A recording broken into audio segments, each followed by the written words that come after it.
Assalamu alaikum, wonderful viewers. My name is Rohetu Toure. This is Eco TV International, the People's Choice. I am happy to be the presenter and reporter for Eco TV International, the People's Choice. We are a global news network dedicated to providing a diverse perspective on key issues and insights in our community. And today, right here with me, is the National Youth President of the United Democratic Party. And today, their party has won. He will introduce himself shortly. But before that, you can kindly follow us on Facebook, TikTok, Instagram, and YouTube. Assalamu alaikum. Wa alaikum salam, Rohi Atoure, and Eco TV International.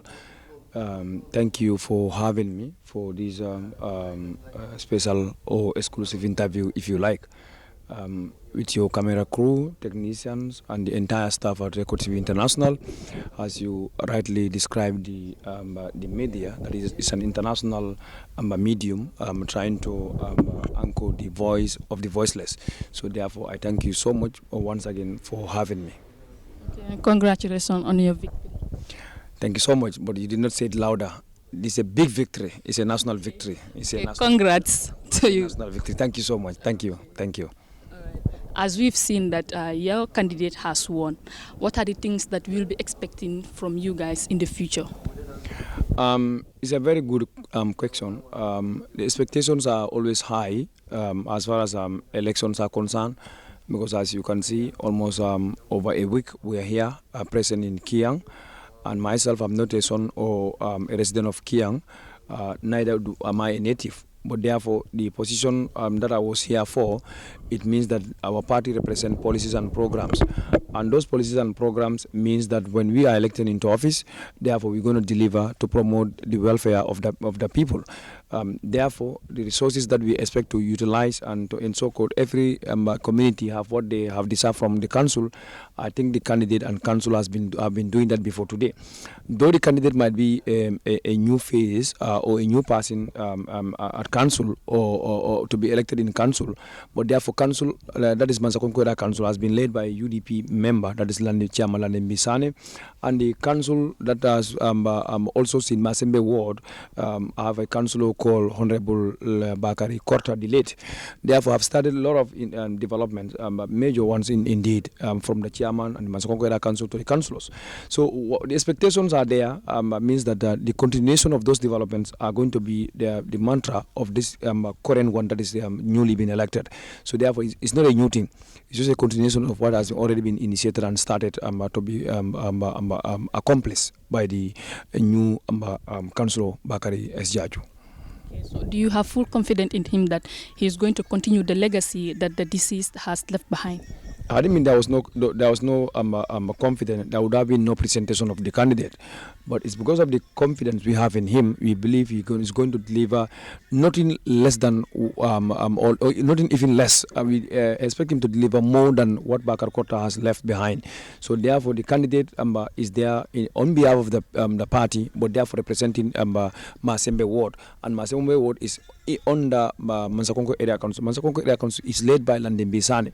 So if you crisscross in this region, that is LRR, you'll find in every community that they have provided a token of development in for the people. So therefore, hopes are high, but we're really confident and optimistic that he's going to deliver to expectation. Okay. Regarding the victory, what does this victory means to you, especially the National Youth President of the United Democratic Party and the rest? The victory means a lot for me. First of all, the candidate himself is a young person. The victory means that young people can vie for positions, and young people can really win positions of leadership. Leadership, if you look at it today, Gambians are crying that young people are not in leadership. They are crying that Gambians politicians or political parties are leaving young people behind. So this victory for the UDP and its candidate shows that a lot of young people has been coming through leadership as far as the party is concerned. This is another addition that definitely young people can make it through parties like the UDP, because we created the environment for them. We give them the support, we empower them, we mentor them, we coach them to ensure they are leaders of tomorrow. Therefore, it begins at the grassroots level, and this one is at the grassroots level because local government, we all knew it is well connected to the people at the grassroots level.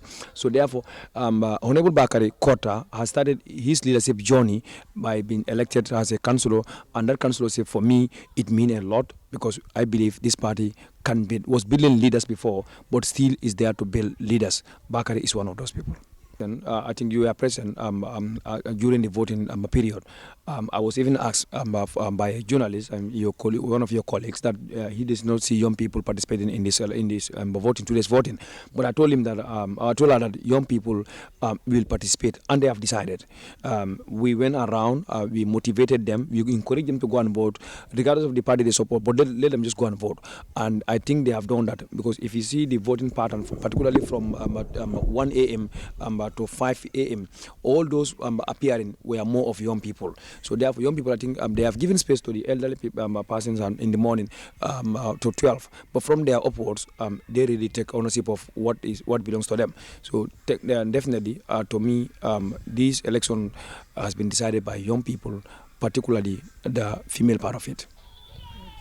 Then what lessons can the party take from this by-election to prepare for the future elections? Lot of lessons. You weren't following the trending issues yesterday night, but as an executive member of the party, and most of the members that were present yesterday during the monitoring period, and even day before yesterday, we believe the party will definitely capitalize on some of those techniques used yesterday, last night, and night before last. That definitely elections can be rigged within the two nights, particularly the eve of the election. Election can be rigged, and yesterday night was a particular example of that. We really try hard to ensure we tackle and then make sure that we mitigate the impact of electoral malpractices. Anywhere our opponents, we think that they are going there, and we don't know what they are doing there, because we know it is not campaign has been already closed. So if we are to go around 2 a.m. or 1 a.m., 3 a.m., 4 a.m., roaming around the community, we will also make sure that we follow you and know exactly what you are. It was that late? It was very late, because 1 a.m. Night has already found you, I think, maybe in the deepest of your sleep. So you are knowing what was going around, but everybody slept except some of the politicians. So I was part of them. Since yesterday, I didn't sleep for almost 2 nights, because the day before yesterday also, we only slept a few. Yesterday, for the whole day and for the whole night, we are on our feet. So trying to mitigate the impact of electoral malpractices. So as an executive member of the party, I think these are some of the recommendations and observations we will pass to the party, for the party to take a good advantage of the little we have, to ensure people decide on their own, but nobody should influence them with whatsoever thing you might think that can influence them, make them forget about the impact of election, but to decide for that particular incentive you are going to give that voter. So really, information given out is key, but to also work actively to mitigate that impact also is another fundamental thing. So the party learned a lot. So what advice would you give to your fellow politicians that normally go around to buy people's vote? Yeah, it is. I will not give it to my fellow politicians, because I know they know exactly, they don't have policies. The only thing I can do it is to advise the voters that when you are voting, be informed of what you are doing. Don't vote because of somebody come and give you a bag of rice, or somebody give you cooking utensils, or somebody come and give you a token of money for you to decide on that particular thing and forget about the wider picture. Because elections doesn't happen only one day. Elections are to decide for 5 years or 4 years. Local government goes for 4 years, presidential goes for 5 years. So therefore, if you are decide for a bag of rice, that bag of rice might not take even the duration of 1 month. It will finish. If they give you 500, you will not even take the 500 and put it in your pocket. You make just only one U-turn at a corner shop. By the time you finish eating from that corner shop, the money has gone. So your 5 years has been put into, I don't know, a dustbin by someone who you never even knew. Let's decide based on policies and programs. If any party is not selling you policies and programs, knows that money cannot buy those policies. All what you can do, listen to policies. If you know you cannot deny money, but take the money, let the money doesn't decide for your future. Decide for your future, for your own, not for the money or the bag of rice. So I think the advice is for the voters, because the politicians who are giving money, to me, they completely don't have ideas. They lack policies, they lack the vision, they lack the ambition. All what they want to use money and perpetuate themselves in power, which I think we should reject. Okay then, how do you plan to sustain the momentum and engagement of young people after this victory? It's a continuation of our activities. Also, as a party, we believe young people cannot be left behind. So whether it is during campaign time or not, we are open to engage young people. We will meet them at wherever they are. We will organize programs for them. We will organize events for them, just to engage them on the importance of elections, because elections are very, very important. Just to sensitize them, enlighten them of this future, or the future of this country, and their own future. Today, the future of young people are at stake. So, but a lot of them are not informed of the impact of election, but being that the negative part or the positive part. So, us as a party, we think it's a continuation of our activity, and in fact, one of the biggest that the party is ever doing. Because during our yearly activities, if you look at it, the activity of the young people is even more than the activity of other components of the party. So, therefore, this engagement is a continuation, not periodic. Not periodic. Okay. And what specific strategies did the Young Wing use to mobilize young voters during the campaign? What we do is we organize during the campaign. We meet them at wherever they are. We make sure that they are not, even if you are at your own house. You were following me at some time. You saw me how I engage them. So I do meet them at anywhere, whether they vote for me or not. But I have to meet you at wherever you might be. If I know the young people are gathering at this corner, I'll be there. Where whatsoever I can do, I will engage you. I will make sure that you listen to me too. So it is left to you to do what is best for you, or to look at me as somebody who is trying to entertain you. But at the end of the day, I will do my responsibility. That is to engage you at whatsoever place I can meet you. And I think the party has been doing that. The young wing of the party, even before elections, they have been creating programs and policies. They have been creating activities just to get the interest of the young people, because their interest areas, if you organize an event to get them, they will give you their attention, and that attention can organize things of sensitizing them by presenting them your policies and programs. And I think we have been doing that collectively as a party, particularly the youth wing of the party. Okay. How will the party ensure that the concerns of young people are addressed by the newly elected candidate? The newly elected candidate is elected at the local level, at the council level. Council operate based on budgets. If you look at the party's principle first, it is for us to fight for decentralization. Because if you look at the revenue of Mansakonko Area Council, it has the smallest budget as far as councils are concerned. In fact, they are not even getting that support, subvention from the central government. So therefore, we believe, yes, we can do better. But you can even do better when the central government promotes decentralization. To ensure the council will do their things on their own, will mobilize resources as much as they can to make sure that development is close to the doorstep of the people. Because council, if you look at any developing country or developed country, the rapid way of bringing development to their people, it is to fight for proper decentralization. Because proper decentralization promotes efficiency and effectiveness, promote that closeness to the people, promote that engagement, and so accountability also is at core. So therefore, us as a party, we believe, yes, councils are there to do some of the social services for the people, but or provide services for the people, but we have a long way to go. Because the capacities of the council, the laws are not permitting them to do engage in certain things, and those things that they must be engaging to bring that revenue the council deserve are not forthcoming. So if that thing is not coming and not supported by the law, it's going to be very difficult for us to have the council that's going to serve the best interest of the people. So first, what we do is to promote decentralization, proper decentralization, and in so the resources mobilized by the council are being used in the best interest of the community. The sample is just West Coast Region has manifested it, giving out $28 million to each and every ward councillor. That development, that 1 million each ward, will definitely bring a lot to the people of those wards. So these are the type of mindset the UDP has, and I think Mansakonko Area Council and the newly elected council will not be an exception to those kind of principles the party have. To remind you again, this is Eco TV International, the people's choice. You can kindly follow us on Facebook, TikTok, Instagram, and YouTube. And today with me is the United Democratic Party's youth president. And regarding the vision of this party, how does this victory align with the United Democratic Party's long-term vision for the country, particularly for the young people?